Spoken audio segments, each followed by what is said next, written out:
Hey everyone, it's Susan Kaufman here from Attitude Magazine. You're listening to Attitude's ADHD Experts broadcast. Thanks so much for joining us today in our first broadcast of the new year. If I sound a little scratchy, it's because I'm fighting off the flu. I hope that those listening are not doing the same. I know Dr. Barkley has already survived his flu. Today's ADHD Expert is brought to you by Attention 360. It's a online communication portal that makes it really easy for home, school, and medical professionals to coordinate their interventions and leads to, therefore, better outcomes for children with ADHD. It's from the leading education services company, Pearson, and they invite you to try Attention 360 free of charge, and you can get started at attention360.com. Today we'll be talking about executive function. I think it's one of the most intriguing aspects of attention deficit disorder, and one of the most, as we know, one of the most difficult aspects of attention deficit is trying to make sense of the symptoms. It's pretty hard to distinguish between attention symptoms, learning disabilities, problems with social skills, and then organizational and time management challenges. And how are we supposed to separate these issues one from another, and should we, and in order to come up with appropriate treatment? Today we're so fortunate to welcome Dr. Russell Barkley to discuss how ADHD affects executive function in children and adults. He'll talk about everything from how to identify executive function disorders, the 7 major types of executive function and how they control behavior, and finally treatment strategies for managing executive function. I probably don't need to tell you this, but Dr. Barkley is an internationally recognized authority on ADHD in children and adults. He's published 21 books, rating scales, clinical manuals, and he's really the leader in one of the early leaders in the field. Currently a clinical professor of psychiatry and pediatrics at the Medical University of South Carolina. For more information, visit russellbarkley.org and www.adhdlectures.com. He has some wonderful videos that so many of our readers have found so helpful. Thanks so much for joining us today, Dr. Barkley. Again, we're very grateful to have you. My pleasure. Thank you, Susan. Before I just turn it over, let me just say a few quick things because we don't want to waste his time. Post your questions in the box.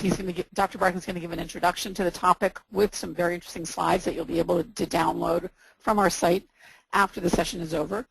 If you have any problems hearing us, you probably should dial in via your phone line. It's probably your internet connection. And as I mentioned, you'll find Dr. Barkley's slides, the audio of this broadcast on the Attitude website. That's attitudemag.com/webinars. And the podcast version in our iTunes podcast feed, ADHD Experts. So with that, let me turn it over to Dr. Barkley again with our thanks. Oh, thank you so much, Susan. I appreciate that. If we could have the next slide, please. Now, the purpose of this presentation is to try to clear up some of the confusion surrounding the relationship of ADHD to executive functioning and how both of these pertain to problems with self-regulation. And then I have a few slides at the end on which I will use to address the implications of this view for the management of ADHD. Now, on the next slide, you'll see that executive functioning has been a widely used term in the literature. Let's see if we can get that slide up here now. I know it takes a little bit of time. There we are. It's used extensively not only in neuropsychology, not only in clinical psychology and psychiatry, but now has spread into the broader field of general psychology, and one could say is almost a fashion trend in the area of education. So it's a widely used term, and it often refers to those cognitive or mental abilities that people need in order to engage in goal-directed action. In other words, it's about behavior toward the future and what mental abilities we need in order to do that. Now, many people consider the term executive functioning to be sort of a mothership, a meta-construct, an umbrella term that comprises a suite or set of mind tools. We will talk about 7 of those today, and that these all come under the construct of executive functioning. Most people would agree that the term also is very much related to self-regulation. Indeed, some of us have gone so far as to argue that executive functioning provides the mental abilities that we use to regulate our own behavior toward the future so as to accomplish our goals and prepare for what lies ahead. Many people have argued that these abilities constitute humanity's highest mental faculties. Indeed, I have argued in my recent book on executive functioning that this is the principal adaptation by which humans have evolved and survived on this planet. And of course, most people understand that we're referring here to mental abilities that are mediated by the brain's prefrontal cortex. Now, on the next slide, you'll see that there have been a number of problems related to ADHD and executive functioning, not the least of which have been many papers that have been written arguing that ADHD is not an executive function disorder, or what I refer to as EFDD, while others of us have made that argument. Next slide, if you would, please. We're going to explore two topics very briefly here, the neuroanatomy of ADHD and the neuropsychology of ADHD, in order to show you that having ADHD virtually guarantees that you are going to have an executive function disorder. And we're going to see that the main reason for the controversy has been that there are at least 30 definitions of executive functioning people are using, so it leads to a lot of confusion in the scientific literature, not just among lay people. And we're also going to see that assessing ADHD by neuropsychological tests is not a very practical or useful approach. That if one exclusively relies on these test batteries, one is going to find that you miss the disorder in anywhere from 35 to 65% of all people who have ADHD. So the problem isn't that ADHD is not an executive disorder. It is. The problem is that if you exclusively rely on psychological testing to evaluate the executive deficits, then you conclude that there are no executive deficits with this disorder in most people. And that conclusion is false, and it's because there are serious problems with these psychological tests. So on the next slide, let's take a very quick look at the neuropsychology and neuroanatomy of ADHD. Now, we know that the prefrontal cortex is what mediates the executive functions. And this goes back to the 1970s when Carl Pribram was the first person to coin the term executive functioning for what the frontal lobes do, and especially the prefrontal cortex forwardmost in the brain. We know that there are at least 3 to 4 circuits in this part of the brain, probably more, but at least 3 to 4 major circuits. One of these goes from the frontal lobes, and especially the outside surfaces, back into an area of the brain called the basal ganglia, and especially a structure called the striatum.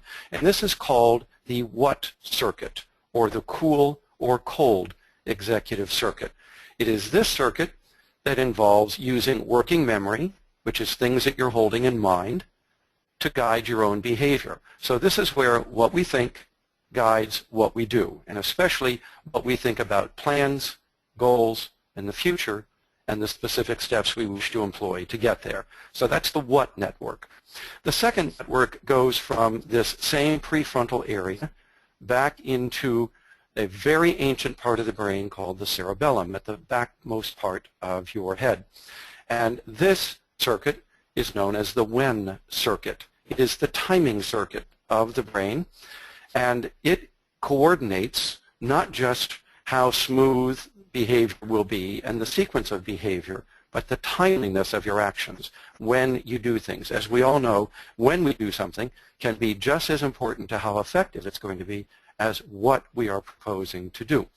So this is the when circuit, very crucial circuit in the brain, and it explains why ADHD is such a problem with time management, which most people don't speak about, but that is a considerable deficit associated with the disorder. The third circuit is from the frontal lobes, yet again, back through the central part of the brain, of the frontal lobe, known as the anterior cingulate, and from there we go into the amygdala.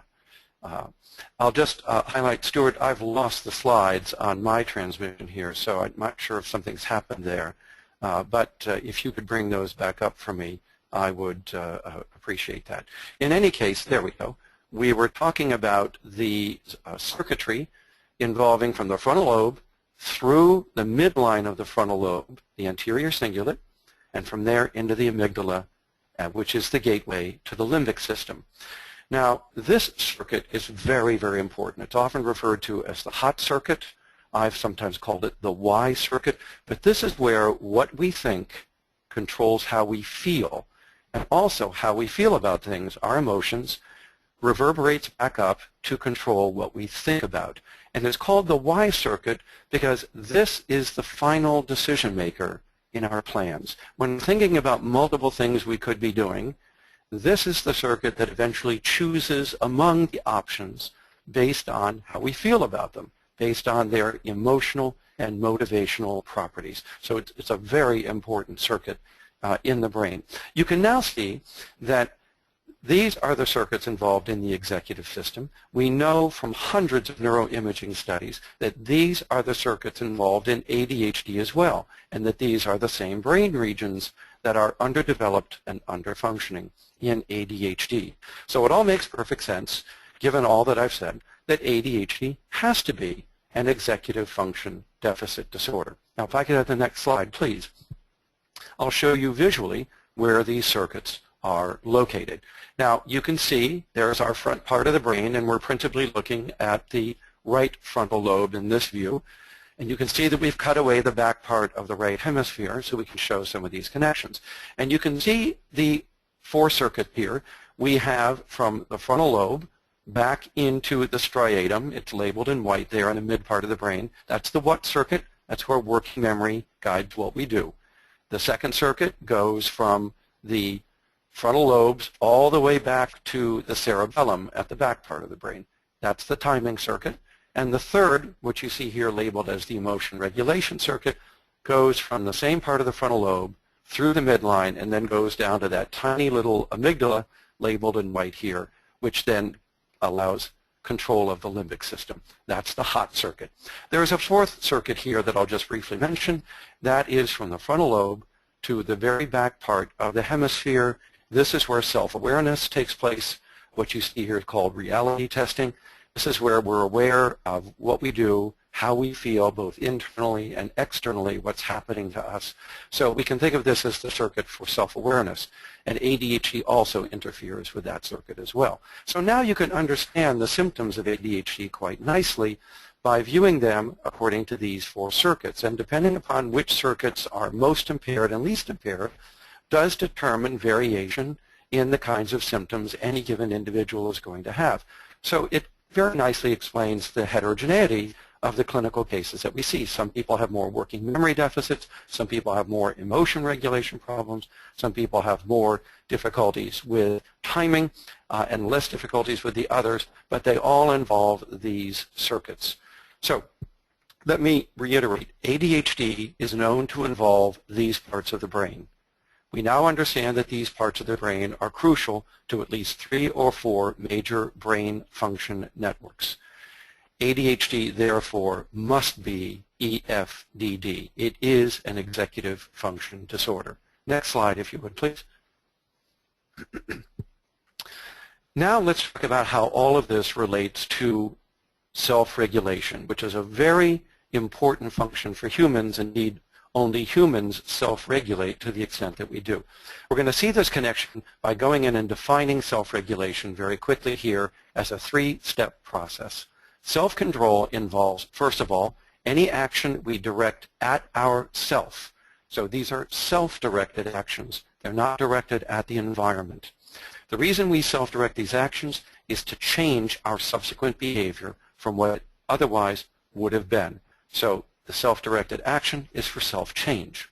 Why do we want to change what we're going to do? Because we're hoping to change the future. We're hoping to make a later consequence more likely or less likely to occur.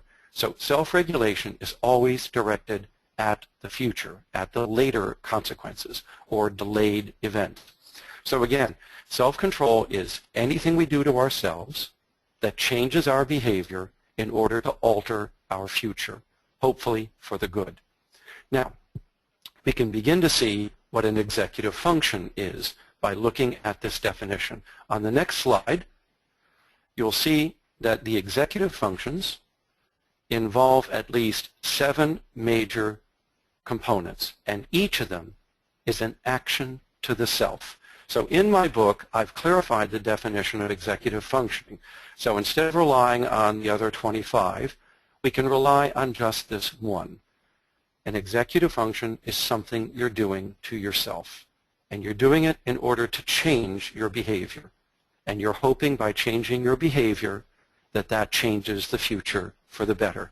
You either gain by getting better later rewards, or you avoid hazards in life, future negative consequences.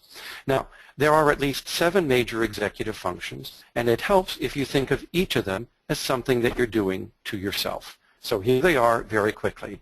The first is self-awareness, which is simply self-directed attention. That is linked, very importantly, to inhibition, which is self-restraint. Those two are coupled with a third very important ability, nonverbal working memory, holding things in mind. But as I find that, nonverbal working memory is simply seeing to yourself. It is visual imagery primarily, but the other senses can be reimagined as well. Humans use their visual imagery system like a Garmin GPS in order to guide their behavior over time. The fourth executive function, which comes online a bit later, is verbal working memory, which I have redefined as simply self-speech or internal speech. We all have a mind's voice. We all use it to talk to ourselves, to control ourselves.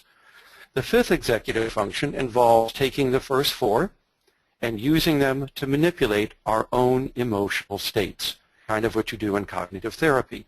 We learn to use words and images and our self-awareness in order to alter how we feel about things. This is where we get emotional self-regulation. Coupled with that is the ability to motivate ourselves when there are no consequences in the environment. And that comes from doing very much the same thing, using imagery and self-speech in a way that helps to motivate us. And the last executive ability to develop is planning and problem solving. And in my model of executive functioning, this can be redefined as self-play. We are playing with information in our mind in order to come up with new ways of doing things. Play is a 2-step process, taking things apart and then recombining them in novel ways to see what happens. Some of those novel combinations are solutions to our problems. So think of planning and problem solving as mental play. Now, as I've argued in my book, these 7 executive abilities do not develop all at once. As you'll see on the next slide, they develop in a sequence, and you need the earlier ones to get the later ones. But what they all have in common is that they involve things we do to ourselves, and we do them to change our automatic behavior, and we do that to improve our future. And you can see all 7 of these, and this is my sort of hypothetical sequence in which I think they develop. But by the time we're an adult, we have these 7 interacting mind tools, very much like a Swiss Army knife for self-regulation over time to prepare for the future. On the next slide, we're going to talk a little bit more about what these executive functions do, because over the 30 years it takes for them to develop, we are going to see a change in what is controlling a person's behavior. If we think about 2-year-olds as being on the left side of this slide and 30-year-olds being on the right side of the slide, that's how long these transitions take. But during that 30 years, there's going to be a change in what is guiding behavior. First of all, 2-year-olds are controlled by the external world around them. But eventually we develop the ability to hold information in our mind, in working memory. And we use that working memory to guide our behavior. So there's a transition from external control by the environment to internal control by mental events and these representations. The second one comes about as a result of the first. This transition goes from needing other people to control us when we're young to being able to manage our own behavior using these mental representations. So we go from other control to self-control. The third transition is a timing transition. 2-year-olds live in the moment. They have no conception of time or the future. They don't prepare for anything. But over the next 30 years, because of the executive system, we are going to start to anticipate time. We're going to start to anticipate events that lie in the future. maybe just an hour or two, but eventually it goes to 8 to 12 hours, then to a day, and to 2 to 3 days. By the time we're teenagers, by the time we're in college, it goes to several weeks, and by the time we're in our 30s, we typically anticipate events that are about 3 months out. We can anticipate further than that, but on an average day, the average decision we're making about our future falls somewhere in an 8 to 12-week window on time. So notice as we get older, we're thinking about the future and using those thoughts to prepare for that future. And this leads to the final transition. We go from little children who concerned only with immediate consequences and rewards to people who give up those immediate consequences in order to pursue larger delayed rewards, known as delay of gratification. Very important to our social and occupational success. So over 30 years, there is a transition from what controls human behavior. The executive functions are creating these transitions, and by the time we're an adult, we need to be more under the control of our thoughts and mental representations.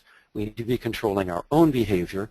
We need to be thinking more about the future and how to prepare for it, and we need to be working toward delayed consequences and not be so governed by immediate ones. Next slide, if you would, please. That's very important because it shows that people with ADHD are about 30 to 40% delayed in those transitions. And now you can understand why people with ADHD are having so much trouble in life, because they are thinking and acting in ways that are like younger, typical people. They aren't as well under the control of working memory. They're not being as self-regulated. They're not able to control themselves due to time and anticipating the future, and they're more likely to opt for immediate or near-term consequences rather than pursue long-term consequences. So let's go back and review how the symptoms of ADHD fit within an executive function view. Here we can see that executive functioning is one thing. It's self-control. But we can split it into two broadband dimensions, inhibition and metacognition. And then we can see that ADHD symptoms are simply another way of referring to these two broad dimensions. The hyperactive impulsive symptoms of ADHD are really just symptoms of a larger inhibitory problem, and the inattention symptoms are really not inattention. They're problems with metacognition, with executive functioning, specifically with working memory, planning, problem solving, and emotional self-control. So now you can see that ADHD is really EFDD, but with the wrong name. We're not going to change the name anytime soon, but we all need to know that ADHD is an executive disorder. Now, there are other executive disorders as well. ADHD differs from them because ADHD cuts a wide swath of problems across all 7 of the executive functions. It is possible to have an executive deficit in just one of the 7 executive functions. For instance, you could have a problem just with verbal working memory. We often see this in autism, and you can see it in the beginning stages of dementia. On the other hand, some people may have problems only with emotional self-control and not with the others, though that's very uncommon. All of this is to say that while ADHD is an executive disorder, there can be other simpler executive disorders as well. So ADHD isn't the only executive disorder, but it certainly is one of them, and it is one of the most pervasive and far-reaching because it impacts adversely the entire executive system. And what does that do?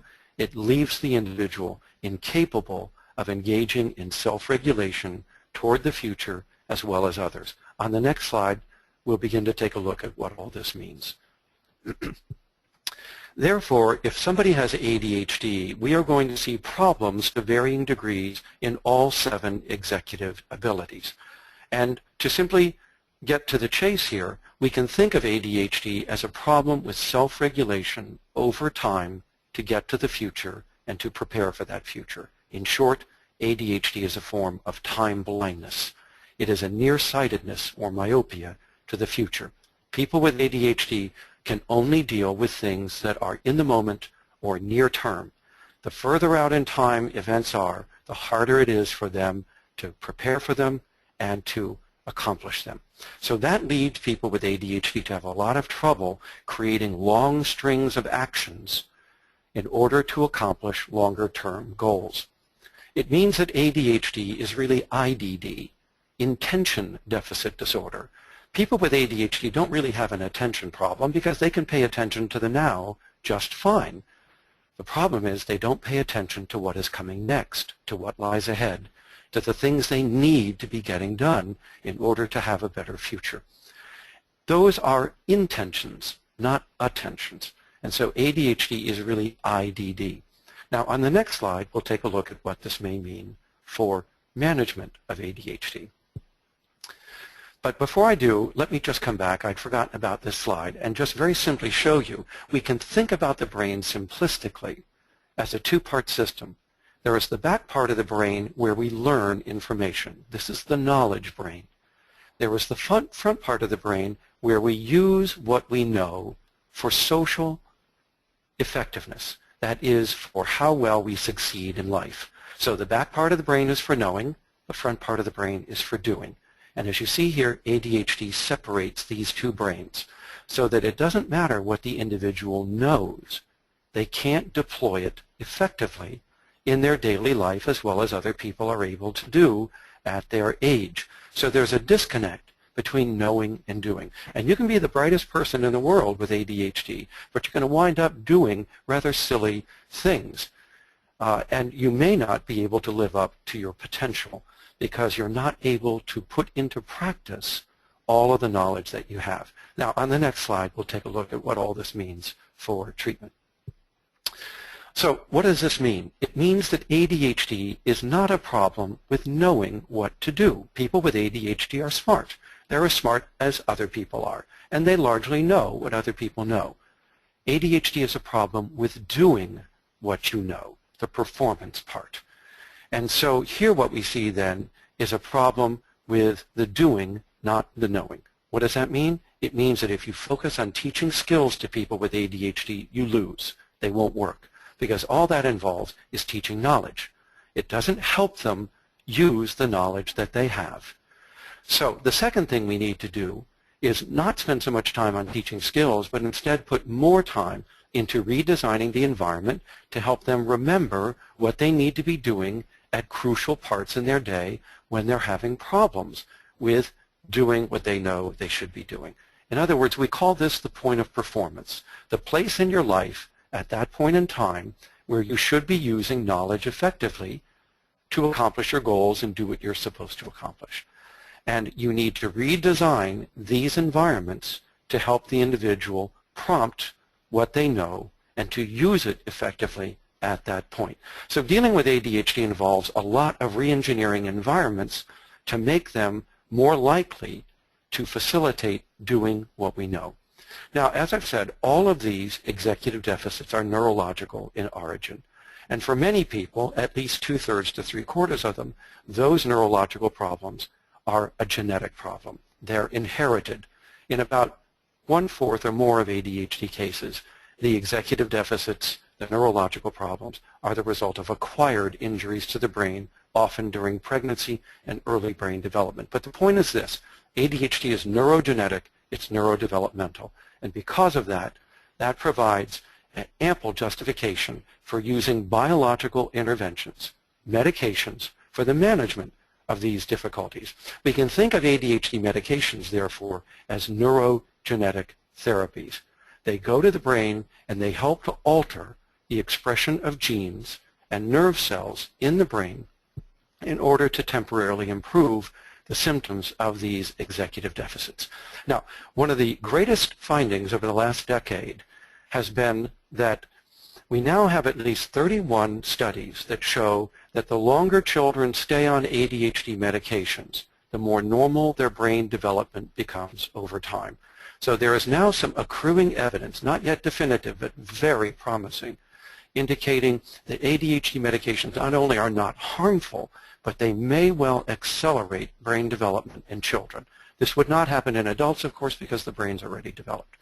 So there is evidence, therefore, that medications need to be employed early and sustained longer over development to try and facilitate near normal brain development. It doesn't perfectly normalize the brain, of course, but it may help to make it more normal than it would have been otherwise. Very important findings in the literature known as neuroprotection.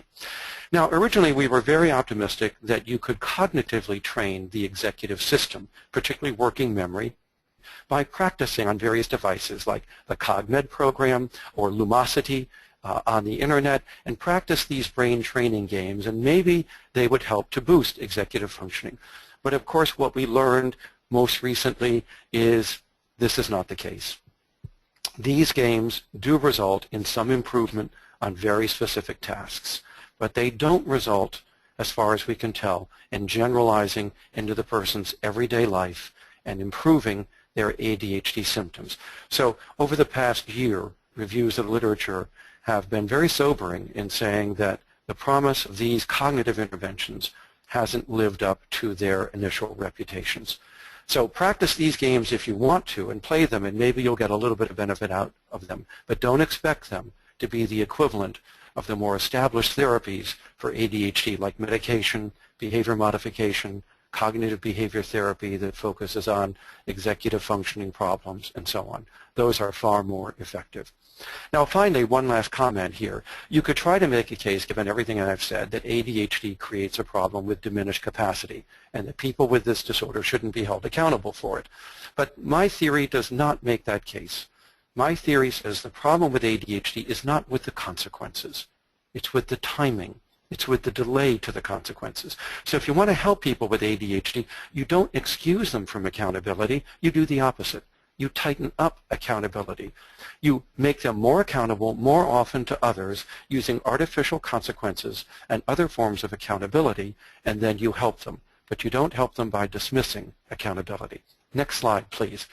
Let's take a look at some other implications for management here. I've mentioned CBT, or cognitive behavioral therapy. There are at least 3 different training manuals on the market now that have been tested in randomized trials and research that show that cognitive behavioral therapy that focuses explicitly on executive functioning deficits, the problem with inhibition, emotion regulation, time management, planning, and those things, those interventions are very helpful for people with ADHD, but mainly with adults, not so much with children. The younger the individual, the less likely these interventions will work, and the more likely we should just be using straight behavior modification programs like token systems and daily report cards and so on to help them.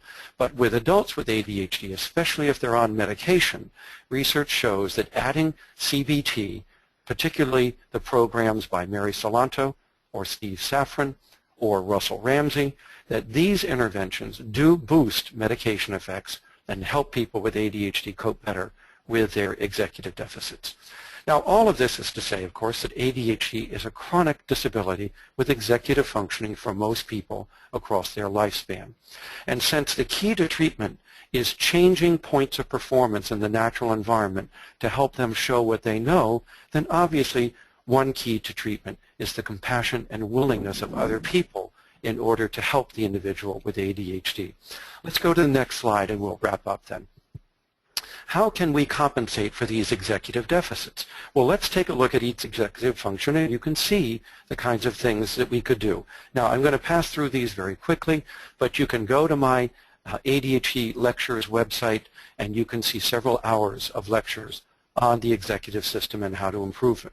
Number 1, we need to compensate for working memory deficits. We do that by making information external, using cards, signs, symbols, sticky notes, lists, journals, and other ways of writing things down and keeping information in front of us to substitute for working memory. We need to make time external by using clocks, timers, computers, counters, and other timing devices that help remind us that we have a time interval here. We need to take long-term projects and break them down into very small steps and do a step a day in order to bridge that gap toward the future. We also need to rely on more external forms of motivation, such as point systems, being accountable to others at work and at school, daily school report cards, and other means of reinforcing the person for accomplishing their goals. We need to make it a win-win put some external motivation in the work environment. We also need to make problem solving manual. Put it in their hands. Try to take the problem apart into pieces, make that problem as physical as you can, and let them use their hands to try to solve the problem and not just their mind. And finally, on the last slide, and then we'll close, we need to make sure we take steps to boost the self-regulatory fuel tank, because self-regulation and executive functioning is a limited resource pool. And you can expend it very quickly by working very hard for a long period of time and not giving the executive system a break. So we need to give the executive system a chance to heal or to refuel itself. And the way to do this is to, first of all, use a lot more rewards and positive emotions during tasks and work that stress the executive system. Have the individual engage in a lot of positive self-statements, kind of like a locker room pep talk before the game, encouraging themselves to try harder, and they know they can do it, and to visualize, if they can, accomplishing the goal. And then take 3 to 10-minute breaks periodically during tasks that stress the executive system. If necessary, take 3-minute breaks of just relaxation or even meditation to give the brain a chance to refuel itself. And then, as I've said, visualizing and talking about future consequences can also help replenish the system. And the last box, which you don't see here, it's empty on my screen anyway, is physical exercise. Routine physical exercise frequently during the week can help refuel the tank, give you a bigger fuel tank, and help you cope with your ADHD symptoms better. Finally, you should be sipping on sugar-containing fluids like sports drinks or lemonade, just sipping on them when you have a lot of executive functioning to do, like taking an exam or doing a lot of work. You'll find that it helps to keep your blood glucose up, and blood glucose is the fuel of the executive system in the frontal lobe. Now, I've run on just a little bit longer than I intended, but I hope you found this lecture to be useful. Susan, I'm going to stop here and ask you to take questions from the audience if you would, and That's we'll great. spend our remaining time. Yes, fabulous presentation. Thanks so much. There's just so much there. Let me just come back quickly to the question of diagnosis. Your statement that most diagnostics miss 30 to 60% of those who have ADHD, at least as I understood it, of the executive function problems. Can you clarify that? Because that Yes, was that's correct. That's correct. Very intrigued by that. Well, and not only intrigued, they should be, I think, shocked. Yes. Because the vast majority of evaluations for ADHD, particularly for adults, often recommend that we incorporate in them these neuropsychological test batteries of executive functioning. And this almost has become the standard of practice. It goes unquestioned. It's assumed that these tests are the gold standard for evaluating the executive system. But research over the past decade has undercut this view substantially. I'll give you just 3 facts. First of all, there is no correlation between executive function tests and real-world behavior. So the ecological validity of these tests is very, very poor. In fact, there is no relationship at all between executive function tests and rating scales of executive functioning that have become increasingly popular. The second problem is that these tests are not very reliable, they're not well normed, and because of that, they often give off misinformation. Typically, people with ADHD, especially if they're very intelligent or have anxiety with their ADHD, often pass these tests. So the tests really are getting more at IQ and not really at the executive system. Finally, these tests are not able to predict how well a person will function in daily life. So there's no correlation between these tests and how you do at work, how you do managing money, driving, engaging in self-regulation, how you do at school, and so on. They have a very small relationship with achievement in school, but that's because of IQ. So they're very disappointing in their ability to predict how a person is going to function in major life activities. In contrast, the rating scales of executive functioning that are on the market are superb. First of all, they're cheap, they're easy, they're short. They assess the Connors and so forth. Well, the Connors, my own, the Brief, there are several, Sam Goldstein's new rating scale. There's at least 3 or 4 on the market right now. But these do correlate with how the person functions, do predict impairment, do predict the presence of ADHD. So I'll give you a comparison. In a study that I did, 30% of adults with ADHD or fewer failed the executive function tests. 89 to 98% of them failed on the rating scale, meaning they fell in the bottom 7% of the adult population. So according to the test, adults with ADHD don't have an executive disorder. According to the rating scales, ADHD is a massive executive disorder. So my point is this. You're better off relying on rating scales than tests. If you're going to do the tests, then you need to include rating scales along with them to make sure you're getting a good ecologically valid assessment of the individual. Don't put so much stock in the test results. If the test results are normal, they're meaningless. If the test results are abnormal, they might indicate that an executive deficit is there, but normal scores mean nothing because the rating scales will give you a better indication of how the person is really functioning in daily life. So it's quite a surprise, and practice is now going to have to change. Yes, it's right, absolutely. Let me just jump to another point of great interest to the parents who are listening in. Sure. They would love to hear more about boosting accountability, concern about what that means for their relationship with their child, which is already in many cases tense. Yes. Questions as to whether that means getting rid of accommodations at school. Can you elaborate on the concept of boosting accountability?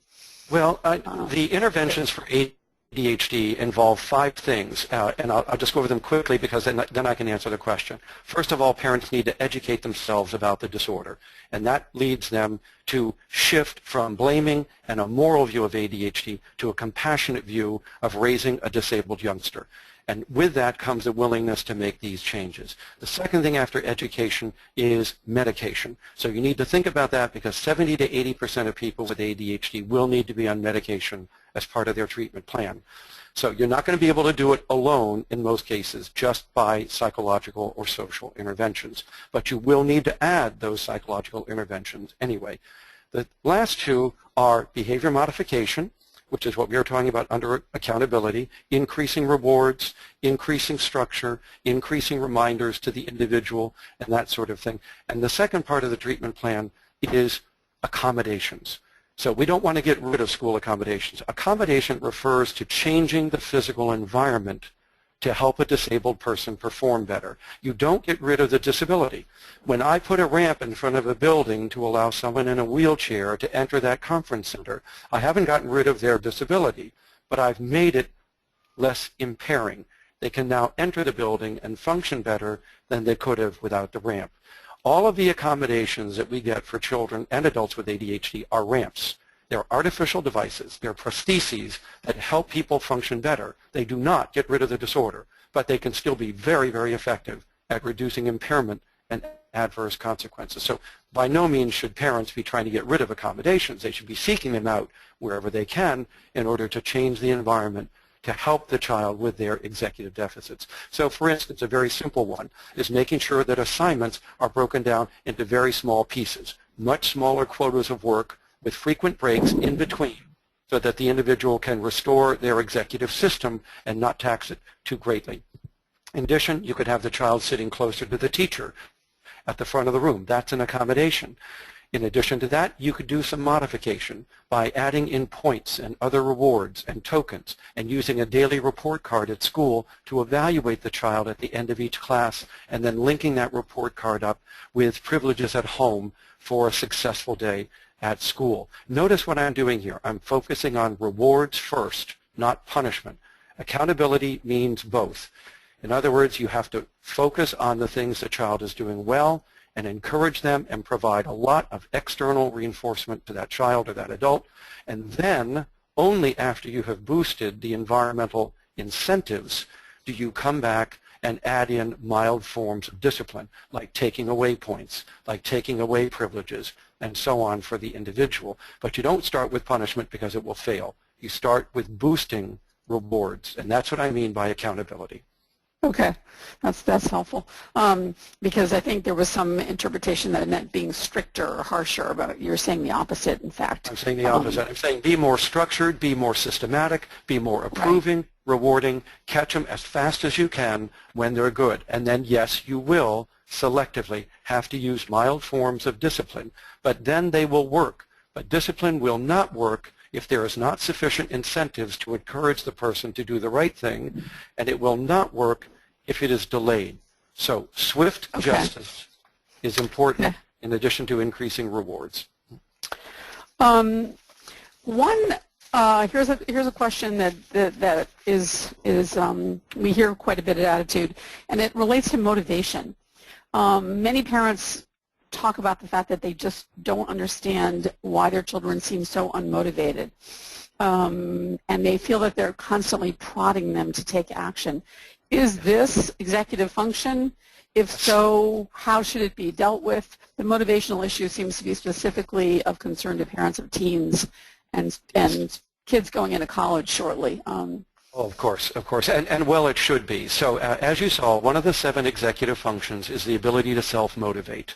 Self-motivation comes into play when you're put into situations where there are no immediate consequences for what you have been asked to do or the work that you have set for yourself. So you're faced with a situation in which nothing's going to happen whether you work or not.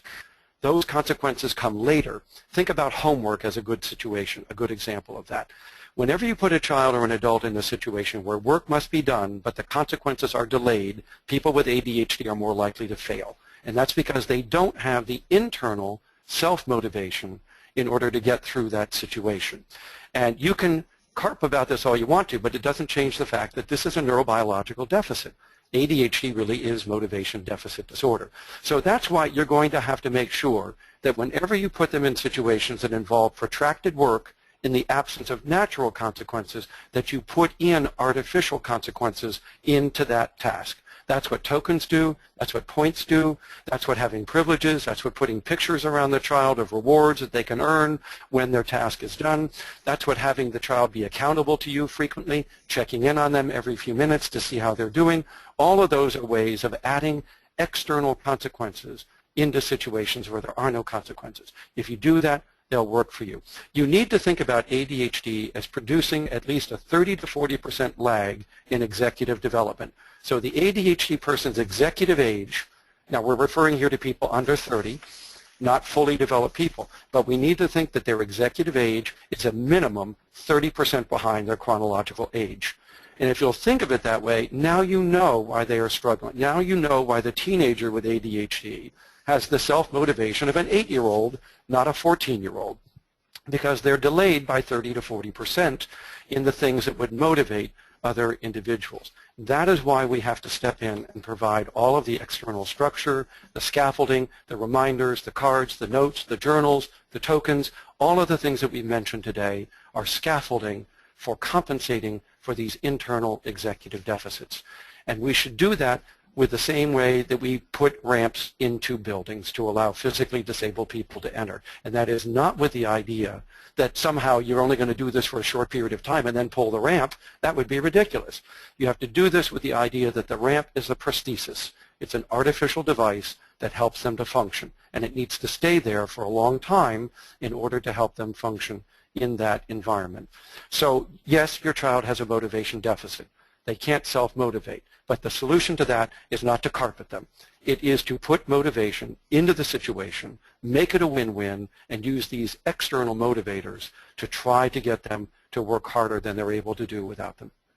Okay, that's really helpful. And one question here from Susie, I think sums up what a lot of parents struggle with. And she says, I just don't understand if his problems adhering to routines and his lack of motivation is neurologic or behavioral, and where does one begin in the other end? And I think that therein lies, I think, the struggle. It's a very good question. I've gotten it for many years in my 40-year career. So, but given the time, I'm going to cut to a very simple distinction. The distinction is between can't and won't, and that's really what she's saying here.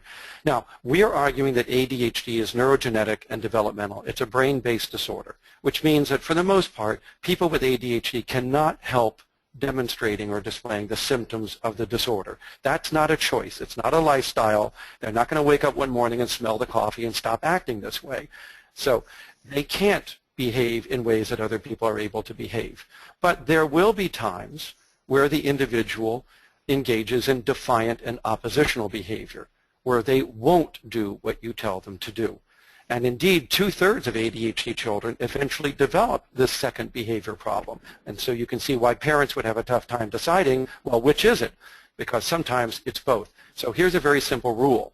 If the child starts what you ask them to do, but is unable to complete it because of their distractibility, inattention, and hyperactivity, that's ADHD.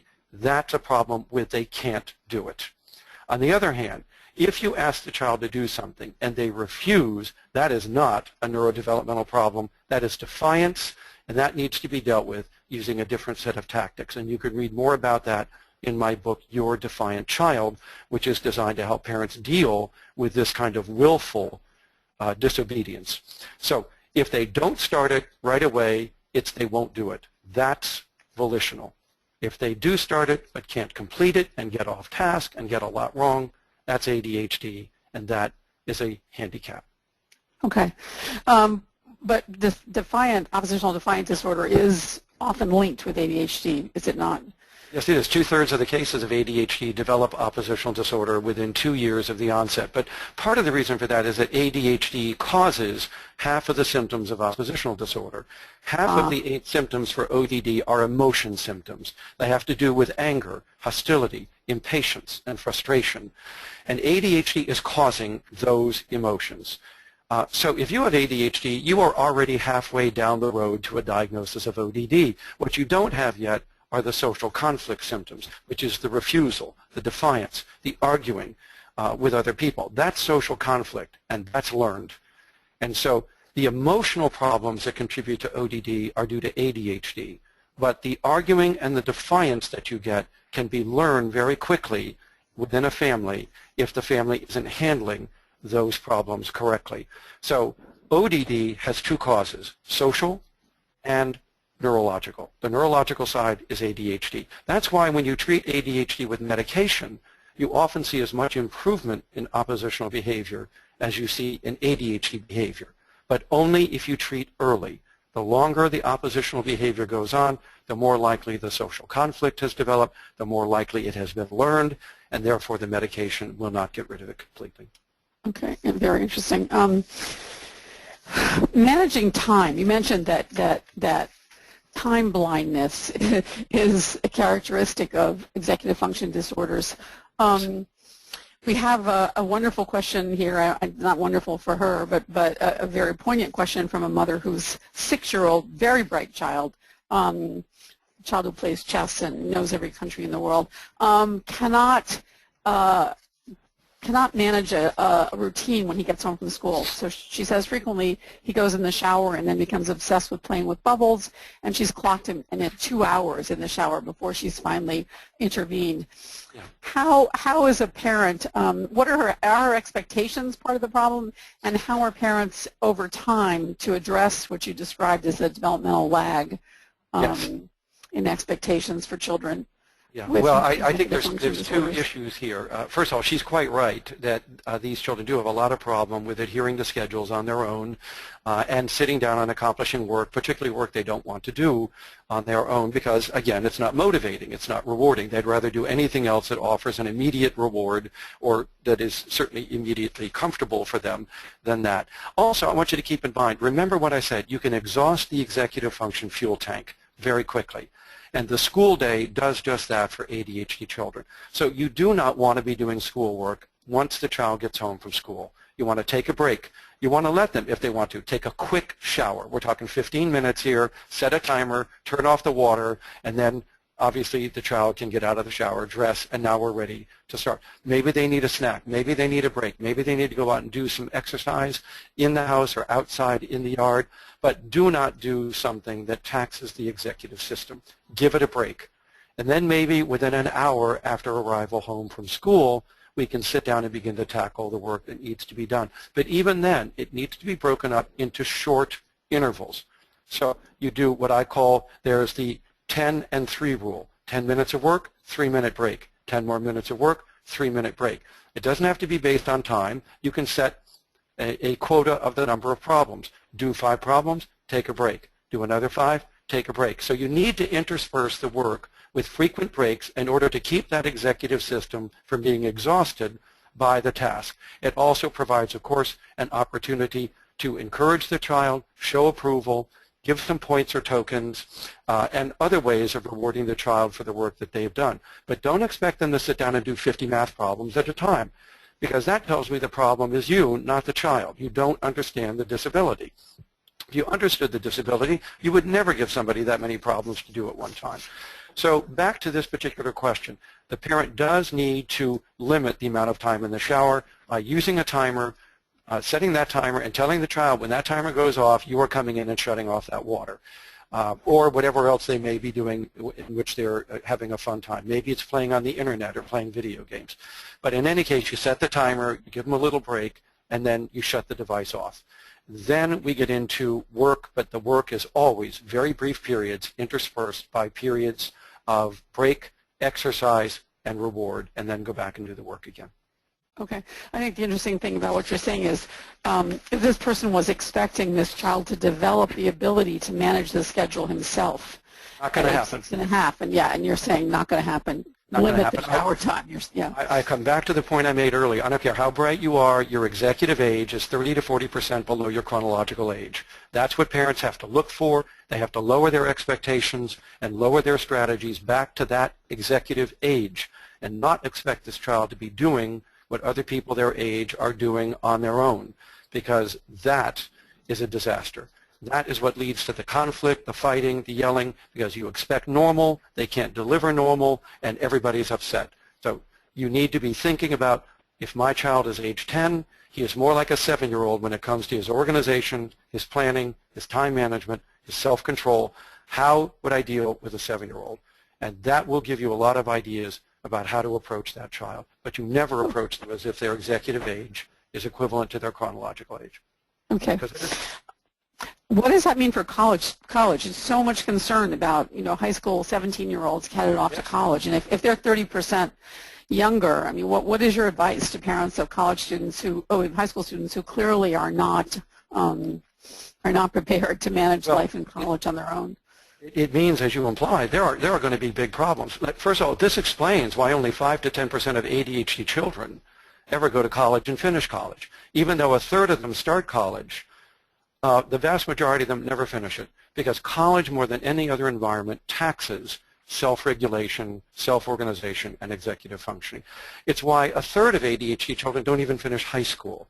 So first of all, I want parents listening to me to focus on, let's get through compulsory education before you visualize yourself at Yale or Harvard. Because if you've got an 8-year-old and you're already seeing this child in the Ivy League school, you are way too far ahead of this game. We need to get this child through this year, next year, and eventually through compulsory education. Focus on that. We'll worry about college when the time comes. Then when they go to college, there's a number of accommodations that you can seek out in the college environment. But basically, you have to turn that college campus into an environment that could handle a 12 to 15-year-old coming into that campus as far as their organization is concerned. So what does that mean? Well, look at the books by Pat Quinn and others on college, and you'll see a lot of accommodations. But first of all, it means you've got to declare your disorder. You have to go to the Student Disability Services office, provide the documentation, and they will help you get the accommodations that you need to help to compensate for this delayed executive age. It can be things like taking a lower course load, making sure that the professors understand ADHD and are handpicked for the student, getting back up each day through Student Disability Services. That's the place that will make you more accountable for the work that you need to do. Places to study, groups to study with, more organized people that can help you study who have been through the course before. There's lots of accommodations like this for school. But the first thing is to recognize that you're sending somebody who's 12 to 14 off to college. Right. What would you need to do to have a 14-year-old succeed at college? And do those things, and it can help. Start with small colleges. I prefer to start with a community college 2-year system. If they can handle that, move up to 4-year university rather than start with 4-year university. But if you find yourself at a university setting, it needs to be a smaller college, and you need to make sure they have a very good Student Disability Services program for ADHD. That and medication, and you should be able to get them through. Okay. Dr. Barkley, I can't thank you enough. One person posted, could Dr. Barkley please speak to us each week? Very helpful. And I want to thank everyone for listening in, and to tell you that we have coming up next week on the 15th, Russell Ramsey, who is one of the cognitive behavior therapists that Dr. Barkley mentioned. as having very effective techniques. His topic is going to be how to get things done already, turning intentions into action. So that will be a chance for you to listen to what cognitive behavior therapy can do for ADHD adults. And on January 21st, we have a webinar with Roberto Olivardia, Ph.D., who's a terrific advocate for weight loss and exercise, which is a timely topic in January of this year. So thanks again, Dr. Barkley. Super pleasure. helpful. Thank you. And thank you, everyone, for participating. Hope to see you back at Attitude next week. Thanks. Well.